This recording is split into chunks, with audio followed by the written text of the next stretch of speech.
8:49 and living single this morning. It's all about the spark. You know, the spark, the butterflies, how to keep your relationship hot.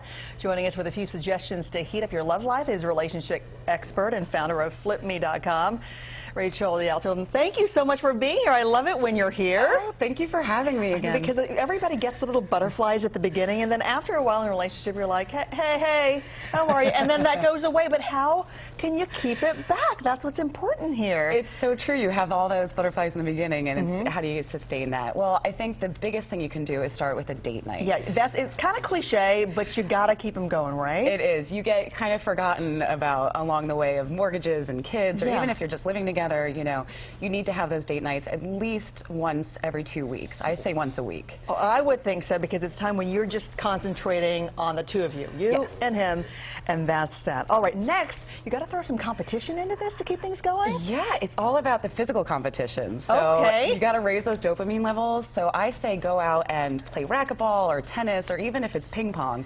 You get that competitive spirit against the two of you, and it rises those dopamine levels that you can take home. Yeah, with you. but what if the most active you're getting is lifting your glass and your fork when you're out having dinner or drinks? I mean, you got to get moving, right? Well, if you're competing while you're doing that. There you go.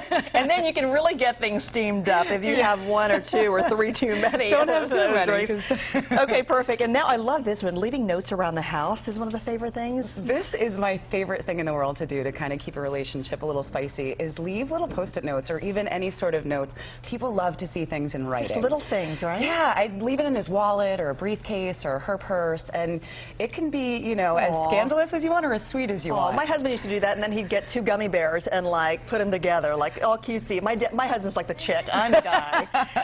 All right, how about this? Ask and listen too. That's important. Yeah, we forget about listening, and we forget about asking about what their problems are, or, you know, issues that they're having, and a lot of those little issues turn into big issues. Yeah. So ask and listen first. Because you think you're just going to share anyway, you know, so you got to go out of your way to get that stuff out. But when you're in monotony, you know, of daily life, and it's hard to kind of come out of that and say, well, I have this issue, or I want to talk about this. So ask the questions. Finally, to spice things up, let's just flat out and say it. You got to keep the sex in there too. That's very important. And if you're not having real sex, have fake sex. Do sexting or whatever. What? If you're not having real sex, have fake sex? How does that work? You want to fill me in on how fake sex works? I mean, virtual sex, I should say. Okay. If say you're separated for a while, or you're just, you know, super busy and the schedules aren't working out, you know, email, keep it alive via email and text. BBM, everything else. Do what you got to do. Just make sure you keep a lock on the phone and your kids delete and everybody else, right? No pictures. There you go. Pictures. No pictures. You never know. Thank you so much, Rachel. Love it when you're here. Thanks for having me. All right, next week on Living Single, we'll bring you those great spring fling spots that we've been talking about. You can follow Rachel on Twitter and her website and all of that good stuff. 8:52 right now.